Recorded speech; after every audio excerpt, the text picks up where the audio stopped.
Bonjour à tous.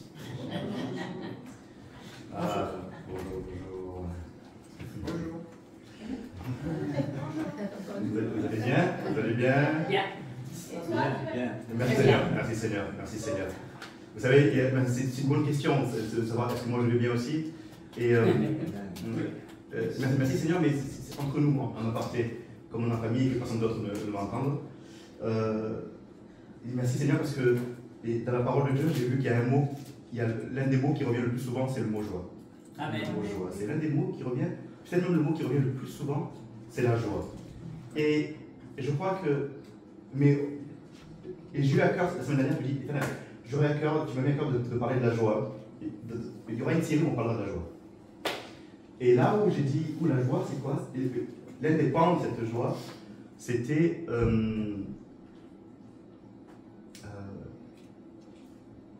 l'élection. L'élection, c'est-à-dire que, et quand j'ai compris que que l'Éternel m'avait choisi avant la fondation du monde, pour être avec Jésus, j'ai dit, mais... Et c'est là que, en fait, c'est comme si, dans toute la parole, l'Éternel nous montre des ingrédients, des pans de la joie, pourquoi nous sommes joyeux, pourquoi nous sommes joyeux, pourquoi nous sommes joyeux, pourquoi on est joyeux, pourquoi on est joyeux, et en définitive, pourquoi? Joyeux de le servir. C'est-à-dire que j'ai une joie de le servir. Alors je dis, et on en parlera parce qu'il y a une profondeur dans la joie de l'Éternel. Il y a vraiment une profondeur. Et encore une fois, et je m'excuse. Je m'excuse aujourd'hui et par avance si le sujet central de mes discussions sont le pouvoir de vos pensées. Je ne parlerai pas des pouvoirs de nos pensées. Je ne parlerai pas du pouvoir du processus d'une pensée. Ce que je prêche, c'est le pouvoir de la croix. Alléluia. Ce que je prêche, c'est le pouvoir de la croix qui transforme les vies, qui transforme nos pensées. Je crois que lorsque je vois Jésus qui traverse la rue avec sa belle robe blanche, sa belle tunique blanche, et que je suis malade, la guérison vient de lui. Parce que je m'approche et je vais toucher sa robe, et je suis guéri instantanément. Parce que la guérison vient de lui. Et que ce soit la guérison physique ou la guérison dans nos cœurs, dans nos pensées, nous ne rentrons pas dans le piège de devenir des chrétiens psychologues. Nous ne sommes pas des chrétiens psychologues. Nous sommes des réceptacles de la puissance de l'Éternel Dieu des armées. Scellés par cette alliance et lavés par le sang qui fait que nous sommes devenus propices à être une habitation du Saint-Esprit qui est Dieu. Alléluia. Et on aura beau triturer nos pensées. Si je ne m'affirme pas, comme dit la parole de Dieu, si je ne m'affirme pas mon cœur, le seul moyen d'affirmer mon cœur, il dit, affermissez vos cœurs par la grâce de l'Éternel. La profondeur de la grâce. J'étais mort et je suis ressuscité et je suis vivant et aimé de l'Éternel des armées qui a créé le ciel et la terre. Ok. Je suis élu. Et vous savez, quand on prend le sang de l'Alliance, encore une fois, vous allez voir, vous savez, je peux passer 10 ans à parler du sang de l'Alliance. Parce que vous savez pourquoi? Parce que le sang de l'Alliance, et l'Alliance de Jésus-Christ, c'est que Jésus-Christ te dit que... Vous savez, quand un jour, c'est pas mon sujet, j'arrive à mon sujet. Vous savez, quand vous allez acheter un frigo, on vous dit, monsieur Traoré, est-ce que vous voulez une garantie? Il me dit, monsieur, la garantie de 3 ans de plus, ça coûte 96 €. Je dis, ok, je prends parce que je dis que, et quand je signe et que je donne le chèque de la garantie, je suis convaincu, je me dis, s'il arrive quoi que ce soit, cette garantie me garantit qu'on va me réparer et qu'on va me rembourser. Donc je signe cette garantie. Le sang de l'Alliance, c'est la garantie de l'engagement de l'Éternel dans votre vie pour parfaire son œuvre. Pour parfaire son œuvre dans votre vie. Quand vous prenez le sang d'Alliance que Jésus dit, minimum, je te garantis. Minimum, je te garantis. Moi, je ne suis pas un homme pour mentir. Je te garantis que ce que je dis, je le fais dans ta vie. Alléluia. Et c'est scellé par le sang de l'Alliance. Alléluia. Alors quand on commence à penser, vos pensées ne garantissent pas vos succès. Vos pensées, votre trituration de vos pensées ne garantissent aucunement vos pensées. C'est la puissance de la croix qui garantit votre succès. Et on pourra continuer dans le garantie du succès, après dans l'obéissance, vous allez voir. Et je m'excuse parce que je crois que des fois on peut, et le pasteur cette semaine en a parlé dans nos débriefings et dans nos... Le pasteur de cette semaine dernière, il m'a dit minimum, je dis quelque chose. Il m'a dit minimum. Et ça, je vous donne juste un pan de nos discussions. Mais dis Limon, n'oublie pas que tu prêches la puissance de Dieu. N'oublie pas que tu prêches la puissance de Dieu. Tu n'es pas... Mes amis, si je vous montre mes poches ici, je n'ai pas de diplôme de psychologie. J'ai pas de diplôme de psychologie. J'ai pas de diplôme de truc. J'ai pas de diplôme de psychologie. Mais j'ai un diplôme de la puissance de Dieu dans la vie. Et il me donne la capacité de parler de ces merveilles. Amen. Ces merveilles. Et de vous dire que son alliance garantit l'engagement de Dieu dans votre vie. Du Père éternel dans votre vie. Bon, vous avez vu, il y a tellement à dire. Il y a tellement à dire, mais des choses merveilleuses. Donc, on va mettre le psaume, s'il vous plaît, le psaume 37, verset 4. Psaume 37, verset 4, c'est fais de l'Éternel tes délices, et il te donnera ce que ton cœur désire.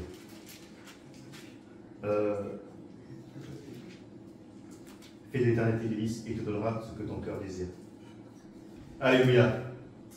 Cette semaine, c'est comme si l'Éternel dit, j'ai dit là, l'Éternel, je vais me lever avec la joie de parler de toi. Je vais me lever avec la joie de parler de toi et de te voir devant moi, en train de prendre plaisir à parler de tes merveilles et de ta gloire. Et ça transforme tout dans le service, ça transforme tout dans l'obéissance, ça transforme tout dans la vision de mes capacités. Vous savez, quand je discute avec les gens, même les chrétiens, il y a une chose qui revient beaucoup.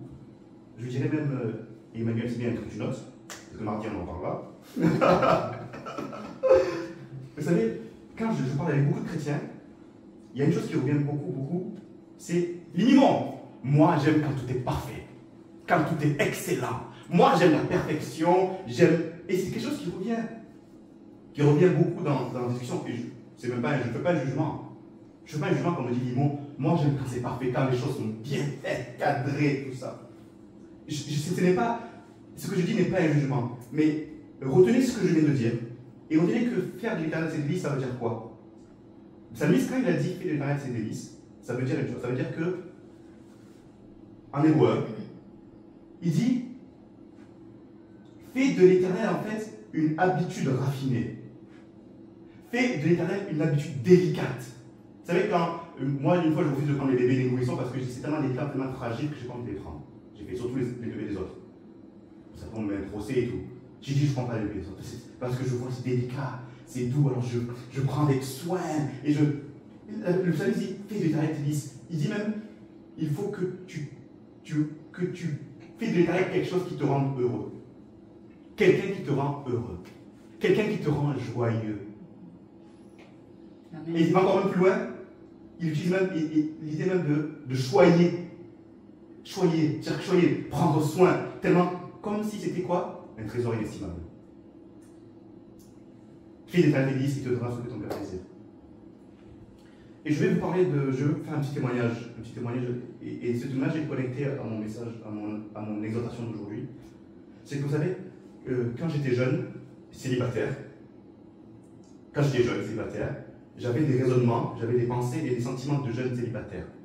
Je pensais que le monde m'appartenait, invincible, j'avais envie d'être autonome, je pensais que tout m'appartenait, que tout était possible, hein, et que j'avais envie des fois même de me détacher de l'autorité de mes parents, comme tout jeune. J'avais ces sentiments et ce raisonnement. Et quand je me suis marié, j'ai eu d'autres raisonnements, d'autres sentiments. Apprendre à vivre ensemble. Apprendre à être mari. Mettre ma femme aimer ma femme comme la parole veut que j'aime ma femme. Donc, c'est d'autres sentiments que je ne connaissais pas quand j'étais célibataire. Je ne pouvais pas vivre cela en étant célibataire. Et quand je suis venu marier, j'ai vécu d'autres sentiments, d'autres émotions. Et quand mon premier enfant est arrivé, j'ai vécu d'autres émotions, d'autres sentiments que je n'ai pas vécu en étant célibataire, en étant marié, avec l'arrivée de mon premier enfant.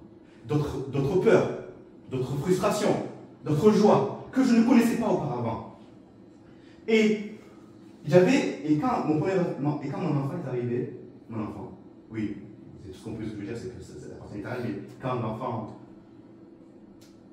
j'ai eu un désir profond.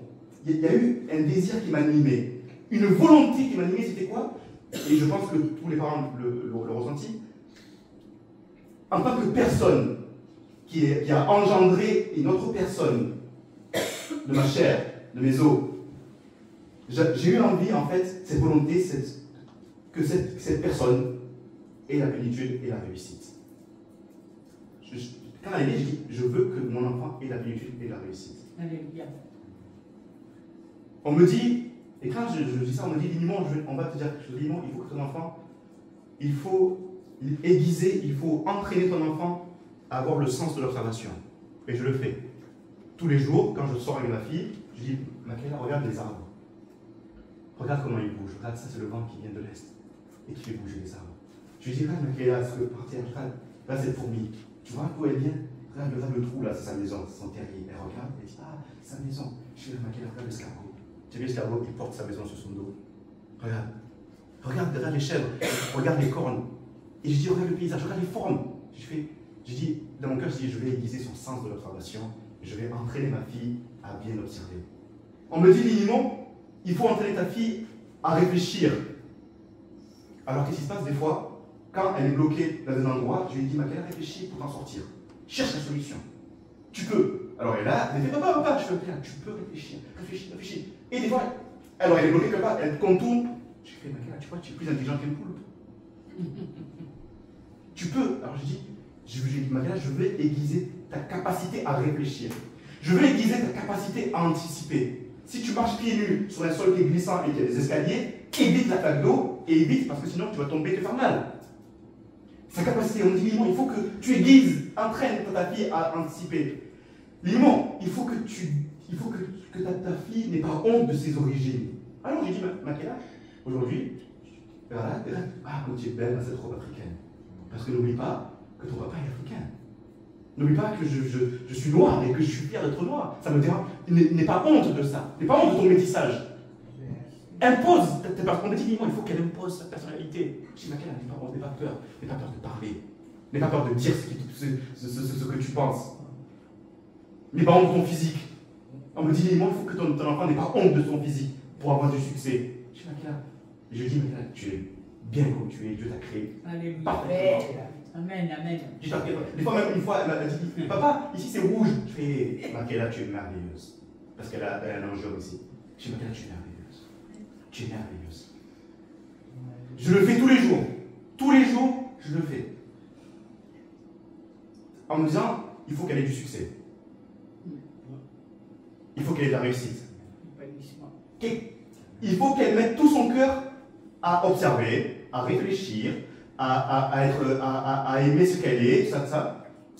Et après, je me suis dit, oh là, les gens, ils veulent que j'en fasse un général. Je vais en faire un général, moi, c'est pas possible.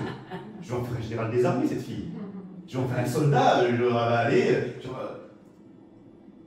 Et, parce qu'on me dit, évidemment, dehors, il y a de la concurrence. Dehors, il y a de l'adversité. Dehors, il y a de la confusion. Dehors, l'élément de ta fille sera attendu au tournant. Donc, Michaela, tu as intérêt à être excellente dans plusieurs domaines. Tu as intérêt à être excellente dans plusieurs domaines pour t'en sortir. Mais vous savez, je veux dire quelque chose. Je suis resté toujours troublé. J'étais toujours troublé. Toujours troublé. J'étais perplexe malgré ça. Comme si quelque chose manquait dans tout ce que je voyais, tout ce que je faisais. Un soir, je vais chercher Michaela. Vous savez, mon attention ne tourne pas autour de moi, je vous rassure, ça ne tourne pas autour de moi, d'accord? Et il dit Michaela. Un soir, je vais chercher Michaela. Je vais chercher sa nounou, et sa nounou, vous savez, à chaque fois que je vais chercher Michaela, le soir, elle me raconte la journée. Oui, Michaela a bien mangé, elle s'est bien amusée, elle a bien travaillé. Oh là là, Michaela, comme elle est éveillée, elle aime travailler, elle aime les activités, elle finit les activités avant les autres. Elle est une locomotive, elle a de la personnalité. Waouh, Michaela, une fois, elle passe, elle dit, oh, cette fille, elle est jolie, elle est mignonne, on a envie de la croquer. Voilà ce que me dit la nounou.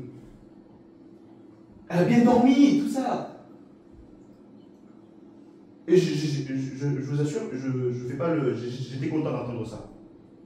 J'étais content, oui, j'étais content d'entendre ça. Je ne vais pas pleurer, je ne vais pas pleurer. Non, elle a bien dormi, non, elle a bien mangé, non, purée, c'est pas possible, il faut qu'elle mange mal. Non, j'étais heureux, content d'entendre cela. Mais je ne sais pas pourquoi. Quand sa nounou me parlait de tout ça, je ne sais pas pourquoi. Je ne vais pas me dire pourquoi, ou je veux dire, j'ai posé une question à la nounou. En tant que père, j'ai posé une question à la nounou. Elle a fini de parler de ça, de toutes les activités, de tout ce qu'elle a bien fait Makela. Et j'ai dit, Cécile, est-ce que Makela a été obéissante? Malgré tout ce qu'elle m'a dit. Hein. Je ne suis pas tout de suite sorti tout de suite comme ça des quoi. J'ai dit, est-ce que Makela a été obéissante aujourd'hui? Elle m'a dit oui. Elle m'a dit oui, elle a fait ce que tu as dit. Elle a dit bonjour à Pierre, elle a dit bonjour à tel, elle a fait ci, elle a dit au revoir, elle a respecté. J'ai fait merci Cécile. Et à ce moment, à la fin, quand elle a parlé, dans mon cœur de papa, dans mon cœur de père, j'insiste, hein, comme si mon cœur, comme si la réussite de la bénédiction de ma fille était liée à son obéissance. Alléluia.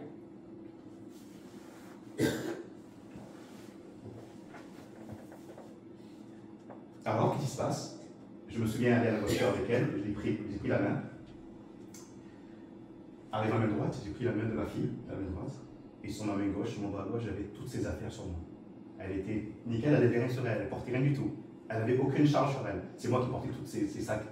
J'ai pris sa main droite, j'ai marché, on allait à la voiture, tout ça. Et jusqu'à la voiture, donc j'étais bien chargé.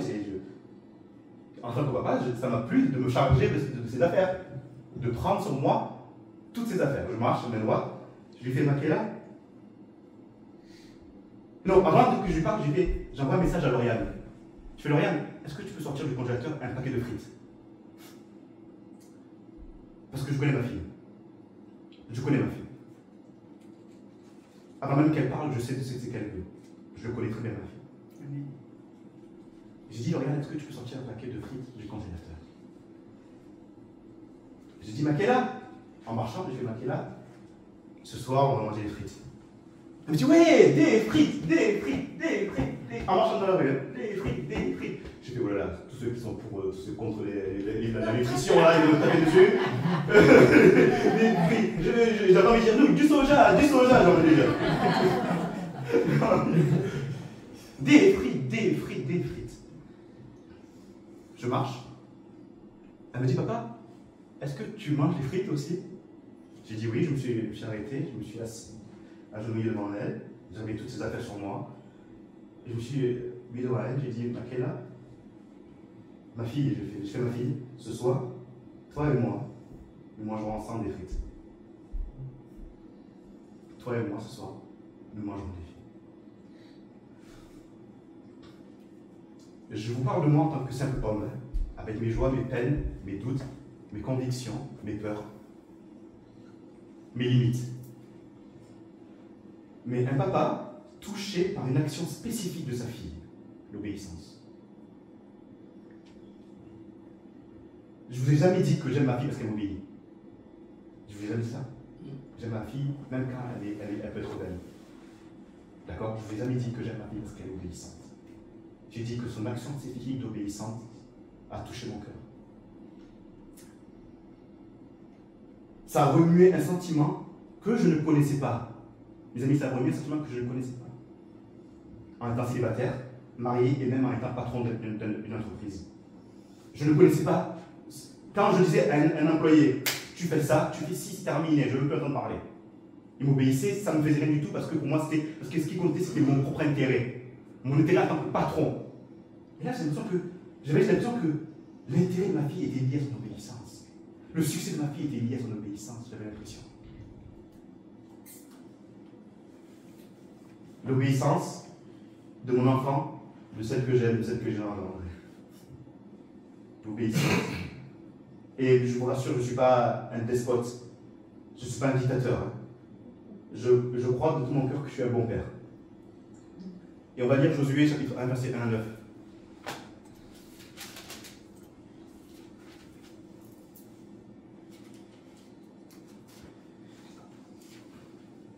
Le contexte, et la première phrase, le premier verset donne le contexte, après la mort de Moïse, d'accord? Après la mort de Moïse, serviteur de l'Éternel, l'Éternel dit à Josué, fils de Nun, serviteur de Moïse. Moïse, mon serviteur est mort.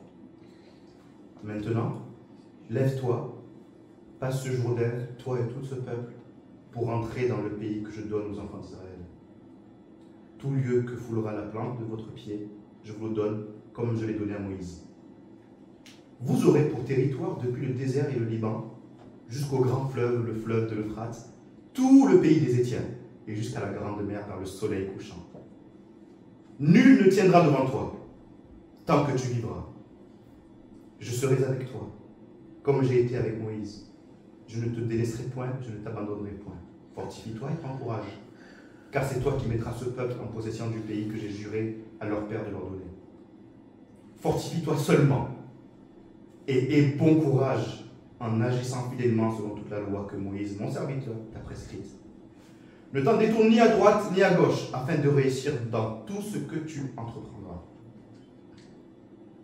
Que ce livre de la loi ne s'éloigne point de ta bouche. Médite-le jour et nuit pour agir fidèlement selon tout ce qui est écrit. Car c'est alors que tu auras du succès dans tes entreprises. C'est alors que tu réussiras. Ne t'ai-je pas donné cet ordre? Fortifie-toi et prends courage. Ne t'effraie point et ne t'épouvante point. Car l'Éternel, ton Dieu, est avec toi dans tout ce que tu entreprendras. Amen.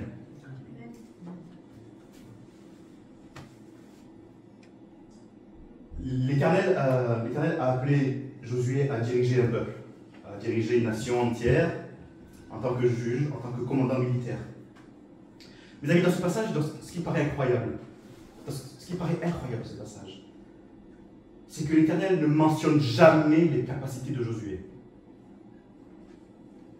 L'Éternel ne mentionne pas les capacités de Josué à être un bon espion.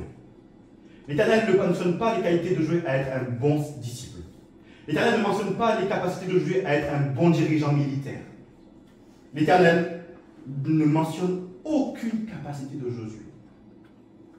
Et je crois que, c'est pas que je crois, l'Éternel dit à Josué de faire de l'obéissance son principal objectif et il aurait du succès. Amen.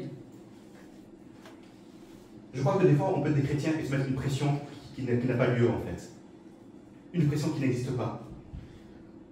L'Éternel n'a pas besoin. Vous savez, voilà, vous allez dire, si je vous dis que pendant une semaine, en dehors du jeûne, je ne vous ai pas mangé, vous allez dire, non, mais il faut manger parce que tu as besoin de manger pour vivre. Tu as besoin de manger pour vivre, tu as besoin de boire pour vivre. L'Éternel n'a pas besoin vital du talent de Josué. L'Éternel n'a pas besoin vital du talent de Josué. On va lire Actes, chapitre 17, versets 24 à 25. Le Dieu qui a fait le monde et tout ce qui s'y trouve, étant le Seigneur du ciel et de la terre, n'habite point dans des temples faits de main d'homme. Il n'est point servi par des mains humaines, comme s'il avait besoin de quoi que ce soit, lui qui donne à tous la vie, la respiration et toutes choses. L'Éternel veut le cœur de Josué. L'Éternel lui dit, Josué, je vais anticiper ta capacité à te mettre une pression inutile. Éternel, Moïse est mort. Comment je vais faire? Éternel, je me sens incapable. Je n'ai pas de formation militaire. Je ne suis pas éloquent comme Moïse. Je ne suis pas aussi fort que le pasteur Bernard. Je ne sais pas diriger comme le pasteur Bernard. Je ne sais pas aimer même. Des fois même on peut se dire comme le pasteur Bernard. Je ne sais pas raisonner comme le pasteur Bernard. Comment il fait quand il parle? Comment il fait pour tenir des fois une heure juste inversé? Comment il fait? Peut-être parce qu'il a fait une école de commerce. Et que dans les écoles de commerce, ils parlent beaucoup. Peut-être, j'en sais rien. J'en sais rien. Éternel, mes capacités. Alors Éternel, il faut que j'entraîne mes capacités. Il faut que j'aiguise mes capacités. Obéis-moi avec fidélité, avec joie. Alléluia. Pourquoi? Voilà maintenant. Et je continue d'en parler un jour. Et voilà pourquoi l'Éternel lui a dit à Josué, ne t'effraie pas, ne t'épouvante pas, ne te mets pas une pression inutile. Je suis avec toi. C'est moi qui vais agir parce que je me tiendrai avec toi et tu réussiras tout ce que tu entreprendras parce que c'est moi qui suis avec toi. Je n'ai besoin nullement de tes capacités. Tu as vu comment j'étais avec Moïse? Je serai avec toi pareil. Amen. Et je ne mentionnerai jamais tes capacités à diriger des militaires. Et voilà maintenant le cœur de mon exhortation. Parce que Dieu, l'Éternel des armées, dans ta toute puissance, que ce soit Josué à toi, l'Éternel Toi, ma soeur, mon frère, tu ne porteras jamais le fardeau de répondre à un besoin de l'Éternel. Tu ne répondras jamais à un besoin de répondre à un besoin de l'Éternel. Voilà ce que Dieu nous donne. Il dit, Limon, pourquoi tu mets la pression puisque tu ne répondras jamais à un besoin? C'est toi, Limon, en obéissant que je vais répondre à un besoin.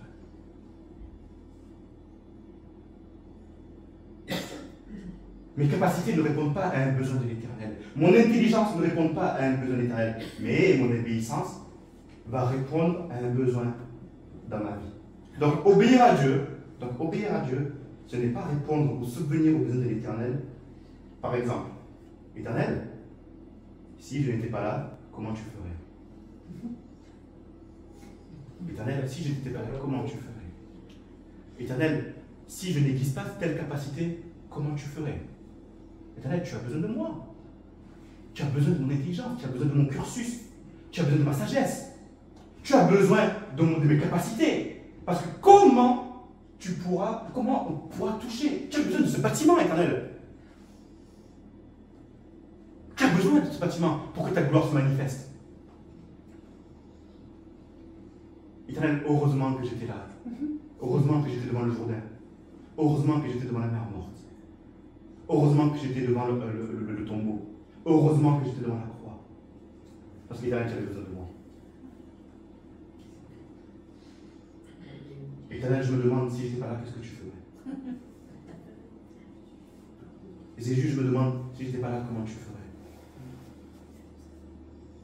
Jésus, tu as besoin de mes capacités de montage vidéo pour manifester ta gloire, ta sagesse et ton autorité. Oh Éternel, que mon cœur t'appartient. Éternel, notre Père qui es aux cieux, que ton nom soit sanctifié. Éternel, quand je dis ça, je dis Éternel, que ton nom soit grand dans ma vie. Amen. Dans une parfaite obéissance, une joie du service, une fidélité dans l'obéissance. Il répond à nos besoins. Il répond à nos besoins. Il y a une certaine époque, oh là là, je me disais, Éternel, est-ce qu'il faut que je me mette devant le miroir et que je répète pour pouvoir être éloquent? Je me mets dans le miroir, je dis, oui, Dieu est bon, Dieu est là. Ils m'ont, oh, je suis dans le miroir, j'ai dit, est-ce qu'il faut que je m'entraîne? Mes amis, je me mettais une pression sur mes capacités. J'ai dit, oh, il faut que mes capacités soient excellentes pour honorer Dieu. Mais quel départ compliqué que je me donne. Éternel, oh, j'ai dit, Éternel, l'excellence de ma vie, c'est mon engagement, et l'obéissance dans ce que tu es, dans ta nature et dans tes œuvres au nom de Jésus-Christ. Parce que ton nom est grand dans ma vie. Que ton nom soit grand dans ma vie. Alors, le nom de Jésus n'est pas une citation. Le nom de Jésus n'est pas un récital.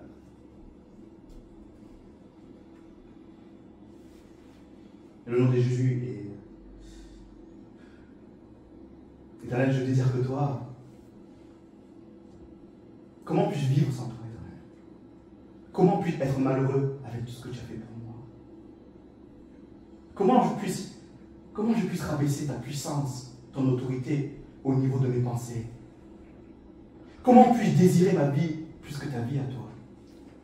Comment puis-je prétendre à la plénitude en mettant en avant mes capacités? Parce que vous êtes 35 personnes et que je me dis que vous allez scruter mes paroles, Éternel, je suis dans la mouise. Parce qu'il y a 35 personnes qui m'écoutent, ils vont juger mes paroles et ils vont me comparer à Mamadou Kamambéré, ils vont me comparer à Charles Purgeon, ils vont me comparer à Anacondia, ils vont me comparer au pasteur Bernard Kies, ils vont me comparer à John Austin. Éternel, c'est terminé. C'est même pas bien que je commence.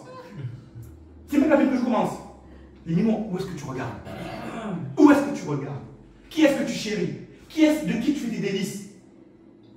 De qui tu fais des délices? De toi-même tu fais des délices? Ou de celui qui habite en toi? Alléluia. Et celui, les amis, je veux dire deux phrases. De celui que tu obéis et de celui que tu aimes obéir.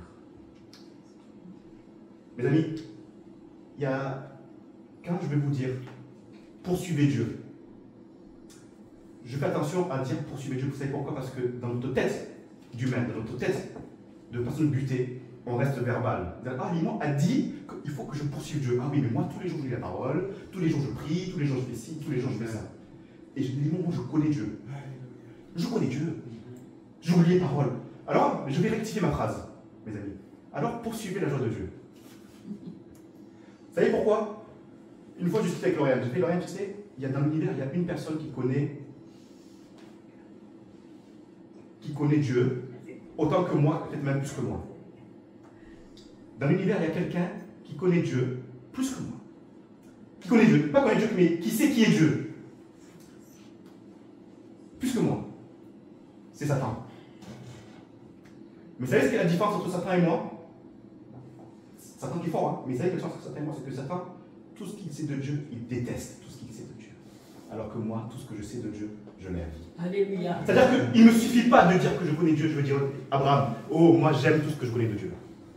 J'aime tout ce que me dit Dieu. J'aime tout ce que fait Dieu. J'aime tout ce qu'entreprend l'Éternel. J'aime louer l'Éternel avec mes imperfections. J'aime le glorifier avec ma langue qui bégaye. J'aime le glorifier. J'aime penser à lui. J'aime lui obéir parce que c'est mon papa et que tout ce qu'il fait. En fait, c'est comme si je vous disais, mes amis,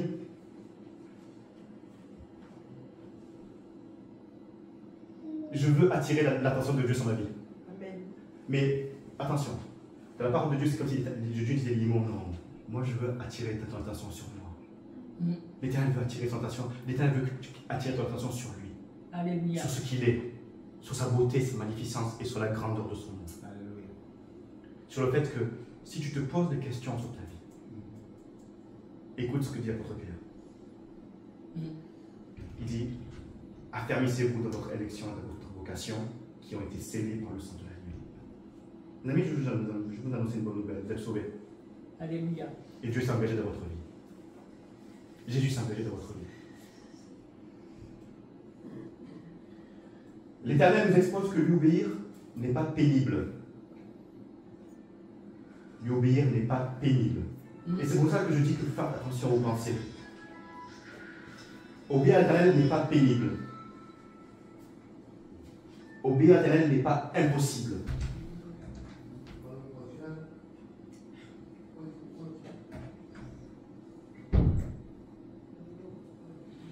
Obéir à l'Éternel n'est pas impénible, n'est pas impossible. Mais obéir à l'Éternel, écoutez-moi bien, obéir à l'Éternel, c'est une réception de toute la plénitude, de toute l'excellence, la gloire, la puissance qui viennent d'en haut. Alléluia.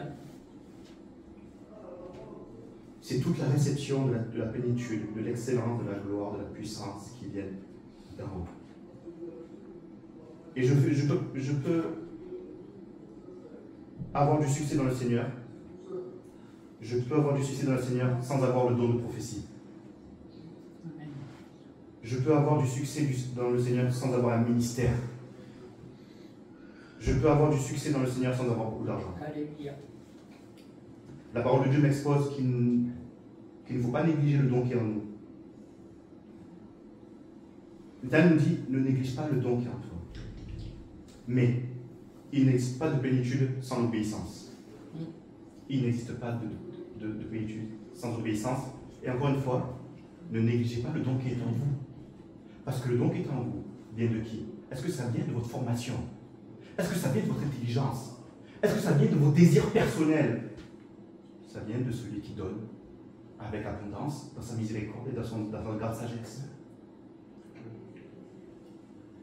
Sans l'amour de l'obéissance. Aimer, obéir à Jésus. Je veux dire, il y a obéir à Jésus. Et je me permets de vous dire, aimer, obéir à Jésus. Aimer, obéir à Jésus. Aimer, obéir à Jésus. Oh, comme j'aime ta loi. Oh, comme j'aime les merveilles de ta loi. Oh, comme j'aime ta parole qui me libère. Oh, comme j'aime toute lettre, tout mot qui sort de ta bouche. Je me délecte et j'en fais mes délices. Alléluia. Parce que je sais qui tu es. Amen. Parce que je sais qui tu es. Et que tes promesses sont certaines et véritables. Et mes amis, je vous annonce une bonne nouvelle. Mais voici l'alliance, Hébreux 8, mais voici l'alliance que je ferai avec la maison d'Israël. Après ces jours-là, dit le Seigneur, je mettrai mes lois dans leur esprit, je les écrirai dans leur cœur, et je serai leur Dieu, et ils seront mon peuple. Alléluia. Il dit, attendez, je mettrai mes lois dans leur esprit, je les écrirai dans leur cœur, dans le domaine qui fait que c'est mon trésor. C'est-à-dire que je suis plus spectateur de sa loi. Je ne suis plus spectateur de son esprit. Je suis acteur parce qu'il vit en moi et je vis sa vie de l'esprit. Alors la joie de le servir. Amen. La joie de lui obéir. Parce qu'il a dit, j'écrirai et je mettrai, scellé par l'alliance du Seigneur Jésus-Christ. Et je n'ai pas payé 96 € pour ça. C'est gratuit. Alléluia. C'est gratuit. Si dans notre raisonnement, on se dit qu'il faut que je mérite, c'est totalement immérité. S'il faut que je sois gentil, pas besoin de gérer, non, c'est totalement immérité. Je ne vais pas lever un jour et dire, ah, je vais me choisir moi-même. Non, ça ne marche pas comme ça. Le Saint-Esprit en nous, donc, le fait que ce soit écrit, je ne sais pas si vous voyez dans le fait, le fait que ce soit écrit dans mon cœur, le Saint-Esprit en nous, c'est aimer profondément l'Éternel, aimer lui obéir, aimer le servir. Et un jour, on en reparlera. Un jour, on en reparlera de Deutéronome 28. Deutéronome 28, 48. Mais un jour, on en reparlera parce que c'est très important. Vous savez pourquoi j'insiste sur ça, sur aimer obéir? Parce que l'Éternel, il va voir Israël, il dit, puisque tu ne m'as pas servi avec joie et avec cœur, ok? Puisque tu ne m'as pas choisi, puisque tu ne m'as pas servi avec joie et avec cœur, voilà ce qui va se passer. Posez-vous la question. Des fois, vous dites, oui, moi je connais Dieu. Réfléchissez bien. Moi je connais Dieu. Je lis la parole, je chante. Mais malgré tout, vous vous sentez seul. Comme si vous étiez dans la disette et dans la faim. Le Père dit à Israël, puisque tu ne vas pas servi avec cœur et avec joie, voilà ce qui va se passer. Tu vas sentir qu'est-ce que ça fait d'être sous le joug de l'ennemi. Sous le joug de tes pensées. Puisque tu ne mets pas à cœur de me servir et de m'obéir et d'aimer ce que je suis. Malheureusement, tu as Satan. Tu auras beau dire, je connais Dieu. Tu auras beau dire, j'écoute les louanges. Tu auras beau dire ça, tu vas sentir la soif, la disette et la faim parce que tu n'aimes pas ce que tu lis. Tu ne t'appropries pas ce que tu chantes.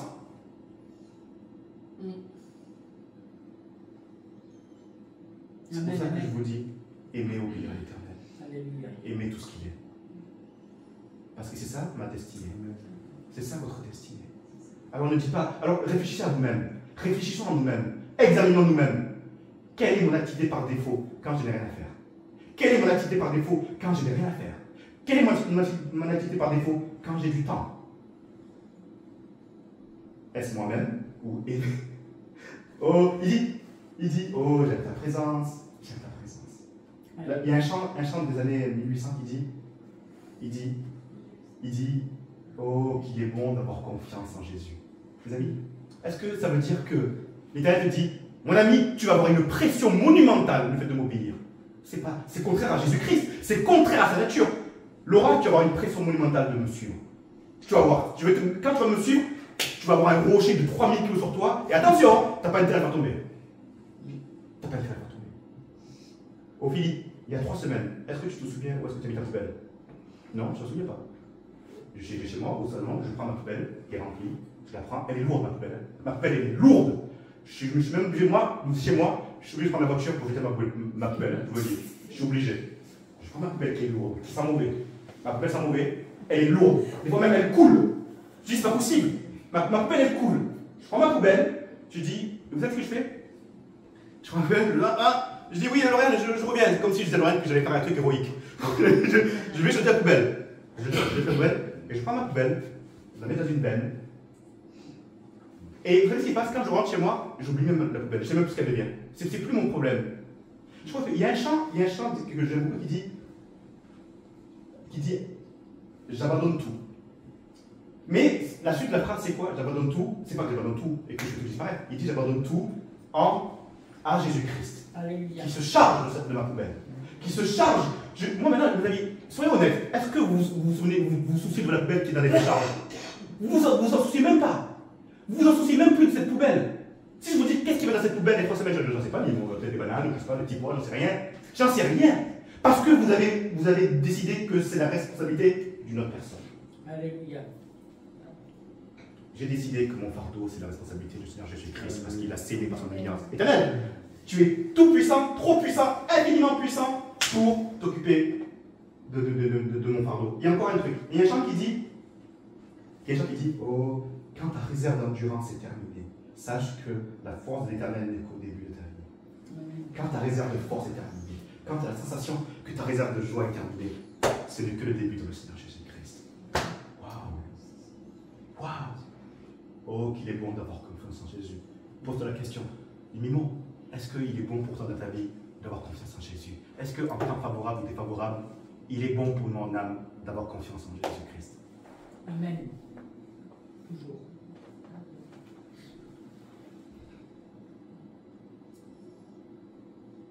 Et je vais me permettre de parler à votre place. Je vais me permettre de parler à votre place. Ce qui a captivé nos cœurs. Vous allez me dire si je me trompe. D'accord? Ce qui a captivé nos cœurs n'est pas la possibilité d'avoir des dons, ni la possibilité de prêcher, ni la possibilité de guérir des malades. C'est l'amour du Père bienveillant au travers de mon Seigneur Jésus-Christ dans ma vie. C'est ça qui a captivé votre cœur. C'est ça qui a captivé votre cœur. Que vous avez une vie nouvelle et que ce Créateur vous aime tellement qu'il a donné son Fils unique pour que tu aies la vie éternelle et qu'il s'occupe de tout. Il s'occupe de tout. C'est ça qui a captivé mon cœur. Moi, aujourd'hui, c'est ça qui a captivé mon cœur. Alléluia. Sinon, je n'arriverai pas. Mes amis vous le disent dans le blanc des yeux. Je vous le dis dans le blanc des yeux. Je n'arriverai à rien. Je vous le dis dans le blanc des yeux. Je n'arriverai à rien si je ne me lève pas et que je dis, Éternel, ta bonté pour moi est merveilleuse. Et je me lève avec ta bonté et je me couche avec ta fidélité. Alléluia. Parce que j'aime ta bonté et j'aime ta fidélité. Parce qu'elle n'est pas que pour vous, elle est pour moi aussi. C'est ça qui captive mon cœur. C'est ça dont j'ai besoin qui captive mon cœur. Parce que si je commence à vous dire, certains vont dire, ouais, mais Limon, il n'est pas éloquent. Oui, mais si moi je commence à penser comme ça, si je pense comme ça, à quel moment je laisse la place à la puissance de Dieu? À quel moment je laisse la place à la puissance de l'œuvre de Jésus-Christ dans ma vie? Parce que vous savez pourquoi? Parce que comme chacun a des convictions, chacun a des préférences, la préférence sera dans le fait que Limon il fait introduction, en plus Limon il parle de 45 minutes, moi je n'aime pas parler 45 minutes, moi je parle 25 minutes, c'est trop long, j'aime pas ces là. Chacun a ses convictions. Mais il y a un qui met tout le monde d'accord, c'est le Seigneur Jésus-Christ. Alléluia. Il met tout le monde d'accord, c'est le Seigneur Jésus-Christ. Mais l'amour de ce Père est bienveillant. Et vous avez vu tout à l'heure, je vous ai parlé de moi, et encore une fois, toute la gloire appartient au Seigneur Jésus-Christ. Je parlais de moi, en tant que papa, qui a été touché, troublé par ma fille, qui a obéi, et j'ai pris sa main, j'ai pris ses sacs, je lui ai dit, Makéla, on va manger des frites. Il m'a dit, papa, on va manger des frites ensemble, toi et moi, on va dîner ensemble, toi et moi ce soir. Alléluia. Toi et moi ce soir, Makéla, on va dormir ensemble, parce que tu as gardé ma parole. Et je me ferai connaître à toi. Vous savez, connaître à toi, connaître à nous, c'est la plus grande des bénédictions, c'est la profondeur de la connaissance, de la plénitude de ce qui est Jésus-Christ. Vous savez, quand on ouvre les yeux sur la puissance et la véritable identité du Seigneur Jésus-Christ, on n'a plus besoin de rien d'autre. On n'a besoin de rien d'autre. Jésus-Christ a dit, je me ferai connaître à vous. Tu te feras connaître à moi. Mais Seigneur, je sais, tu es mort à la croix, ça suffit, non? Dis-moi, je me ferai connaître à toi. Tu connaîtras la profondeur. Tu assisteras et tu ouvriras les yeux. D'abord, quand il dit ça, il dit en fait, quand Jésus dit, il dit, c'est comme si tes yeux me verront en fait. Comme si tes yeux me verront. Alléluia. Ce Père bienveillant qui est avec moi, qui ne me délaisse pas et qui ne m'abandonne pas. Par cette excellente alliance en Jésus-Christ, j'ai la garantie de l'engagement total de l'Éternel dans ma vie. Alléluia. Soyez bénis. Amen.